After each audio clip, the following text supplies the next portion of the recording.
Happy Wednesday, everybody. Welcome into this brand new edition of the Pack-A-Day podcast here on YouTube. I'm your host, Andy Herman. One topic and one topic only for you today, and I'm going to jump in right away. The question, did Brian Gutekunst do enough this past offseason to get the Packers over the hump and to try and win a Super Bowl? The trade deadline is gone. The offseason is gone. The Packers team that you see right now is the Packers team that's going to be trying to get this team to a Super Bowl. Maybe there could be a waiver claim like a Tyler Ervin a season ago that could maybe still help this team. But for the most part, the team that you have in Green Bay right now, both on the 53-man roster, maybe some players who could come back from injured reserve, maybe a couple of those guys on the practice squad could help out. That is this team for this season. And if the Packers do in fact not win a Super Bowl, which is not a foregone conclusion, they very much have a chance to win a Super Bowl this season, but at some point, if they get eliminated, the talking heads, the Colin Cowherds, the Stephen A. Smiths, the Skip Baylesses, many people on Twitter, I'm sure a lot of people in the local media as well, will be talking about, did Brian Gutekunst do enough to get this team over the hump? And frankly, I think there's a fair question there too, and I think it's worth looking at even now because we know what this team is, we know what he did in the offseason, and we start having some data that we can take a look at to see how the players that he acquired this past season have been playing and what they may bring to the team for the rest of this season. So, I think first of all, you have to look back. The Green Bay Packers were obviously in the NFC Championship game a season ago against the San Francisco 49ers. They put together a 13-3 season. They go 14-4 overall, including the playoffs. Big win against Seattle at home. Devastating loss against the 49ers where they really got punched in the mouth that entire game. And they really hit on a young head coach in Matt LaFleur. Really, he was everything and more that they wanted him to be. They showed, Aaron Rodgers showed signs of really returning to form. Zadarius Smith showed signs that he might be the best defensive player in football last year. Kenny Clark was on fire. Preston Smith was a good signing. Adrian Amos was a good signing. You had everything kind of clicking, but they just fell a couple games short of winning that Super Bowl. So what does Green Bay do? You know the moves by now, but let's take a look at them one by one. In free agency, they go out and get Devin Funchess, they go get Rick Wagner, they get Christian Kirksey. Those are your three main free agency signings. Then in the draft, you know the headliners here. Jordan Love, a pick for the future, not a pick for this season. A.J. Dillon with Aaron Jones and Jamal Williams on the roster. And listen, you never know what's going to happen with injuries and things like that, but for the most part, a pick for the future. Josiah DeGuara, maybe not so much a pick for the future at the time, but more of a complimentary type player. Not somebody that's probably going to catch 75 balls and go for 1,000 yards. Not somebody who is probably going to play 750 snaps throughout the course of the season. Probably more of a complimentary player. And then you have your day 3 selections, your undrafted free agents. You've got a couple guys like Billy Wynn that they pick up through the course of the season. No moves made at the trade deadline. And you start being able to piece together what Brian Gutekunst did in full during the offseason and the beginning stages of this season.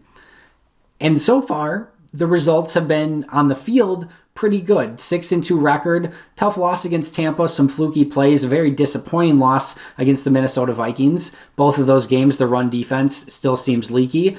I don't think you can really criticize this offense too much, although when Tampa Bay was able to take away Devontae Adams, you needed another receiver to step up. Alan Lazard was out in that game, but nobody was really there. That's what why a lot of people believe that maybe they should have gone out and traded for somebody like a Will Fuller or added another weapon on offense. But I think for the most part, we've seen this offense really click on all cylinders. The defense has been hit and miss. A lot of the guys that they wanted to pan out for this second season, whether it be Zadarius and Preston, those guys maybe haven't been to the same level that they were a season ago. Kenny Clark has struggled more than usual. So not all that stuff is on Brian Gutekunst. But again, if you look at who he did acquire, there are some questions there as to whether or not he did actually acquire enough, really ammunition to go out and win a Super Bowl. So let's take a look at it. Look at those, three free agents. Devin Funchess, it's tough to put a ton of blame on him because who could have foreseen, that, Funchess would opt out of the season and not play all year long. It's a disappointing loss, somebody that maybe could have helped the team this year. Instead, he sits out. We'll see if he gets a chance next season after basically missing 2 years straight, but I think it's tough to put that one on Goody.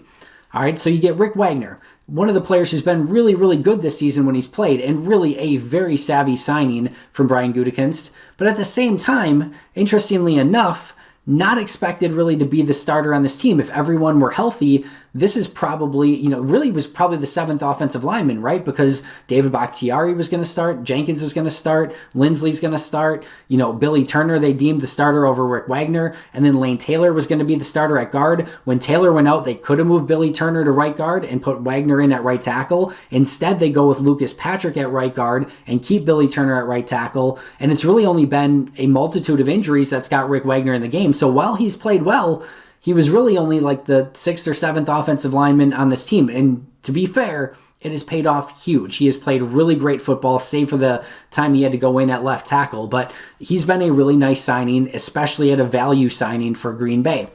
All right, so Funchess doesn't turn out. Rick Wagner turns out. Christian Kirksey has basically been everything that you didn't want from Christian Kirksey. And what I mean by that, there were all the things coming in of, well, he's injury prone, he's not going to be able to make it through the season. That's exactly what's happened so far. He's been injury prone. He's missed the lion's share of the first half of the season. We'll see what he can do the second half. But even when he was on the field, looked a step slower, not as explosive, struggled in coverage, wasn't the same player. Pro Football Focus has a very poor grade on him. I have a negative grade on him. So that hasn't exactly turned out. And then you start looking at the draft picks. Jordan Love has been inactive for every single game so far this year. A.J. Dillon played 49 snaps so far this year. Josiah DeGuara played 31 snaps before going out for the year for injury, which, again, you can't blame Brian Gutekunst for the injury there, but 31 snaps on the season. They traded their fourth-round pick up to get Jordan Love. Kamal Martin, just coming back from injury, looks like a very good draft pick. He's played 71 snaps. You start going through this. Jonathan Garvin, 85 snaps. John Lovett, a player that they, claimed before the season, 45 snaps. John Runyon, 56. Vernon Scott, 36. Simon Stepaniak hasn't played. He's been on the PUP list, on the injured list, I should say, the entire season. Jake Hansen on the injured list on the practice squad, didn't make the active roster. 0 snaps. Chris Barnes, an undrafted free agent, actually leading the team with 240 snaps outside of Rick Wagner. He's played the most snaps of anyone that they've added to the roster this season. So of those players that they've added this season, you end up with a total of 1,061 snaps, which is basically the equivalent of about 2 starters. Basically, a starting player's probably played about 500 to 550 snaps so far this year. So when you add all of those players up, and add all their snaps together, it's basically the equivalent of a couple starters or like a starter and maybe some rotational players. And that's kind of what it's been, right? You've seen a little bit of playing time for Chris Barnes in a starting role, a little bit of playing time for Rick Wagner in a starting role, Kamal Martin starting to get more involved, but not a lot of these players have made a ton of impact. Then you look at Pro Football Focus and how they've graded the players. For the most part, it has not been kind.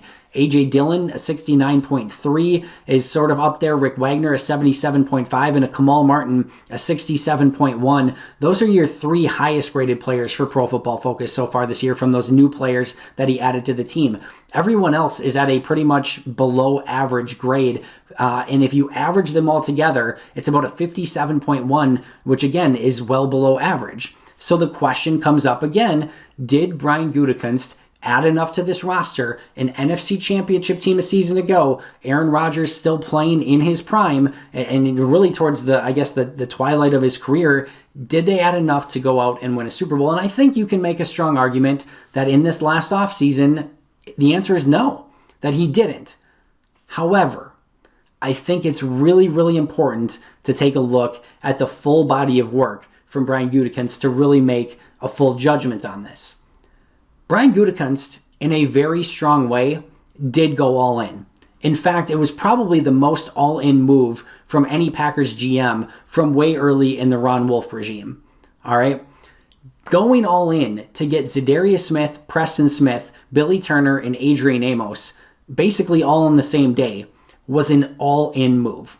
Period. End of story.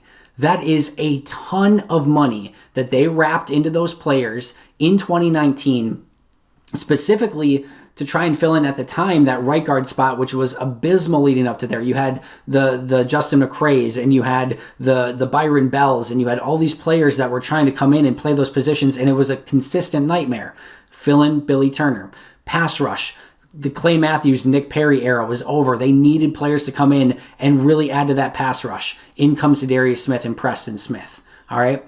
They needed safety. The Clinton Dix era did not work out. They were in desperate need of just a solid overall safety that was going to make the safe plays on the back end of the defense.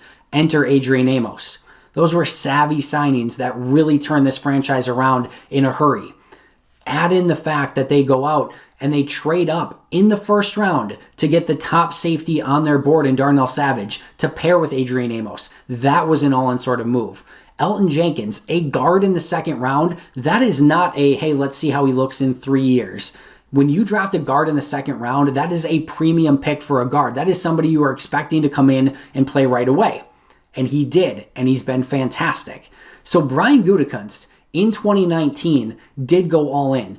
You have not seen a Packers GM in a long time make 4 big splash free agent signings, trade up in the first round for a player, and then make really a semi-aggressive play in the second round for a guard for somebody that they could plug and play from day one.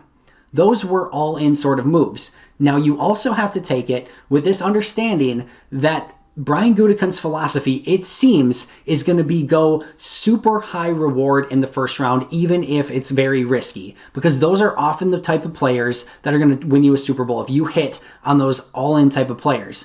Now, when I say all-in, I mean that they have tremendous potential, super high ceilings, and if you can hit on a couple of those, it completely changes your franchise around. To an extent, they did that with Jair Alexander. Maybe not the highest risk, but still a very high ceiling, a very strong cover corner, a little bit undersized. There were some questions about that. He took the risk. It paid off.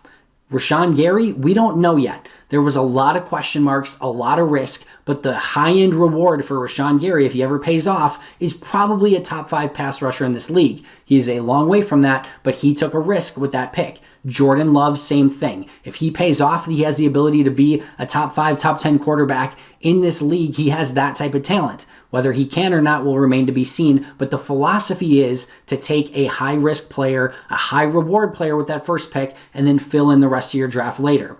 I think you look at A.J. Dillon and say, well, this is a pick for later. You don't know how those injuries are going to play out, and I think you can make a strong argument that picking up running back who's ready to play right now is not like this future move down the road. Again, injuries can hit at any time. We just saw a game almost against the 49ers where they were without Dylan Williams and almost Aaron Jones. So depth can play a huge portion even when going for it this year.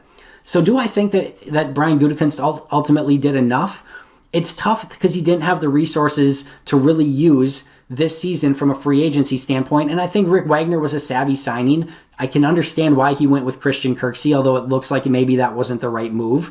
And, Devin Funchess he couldn't have planned for.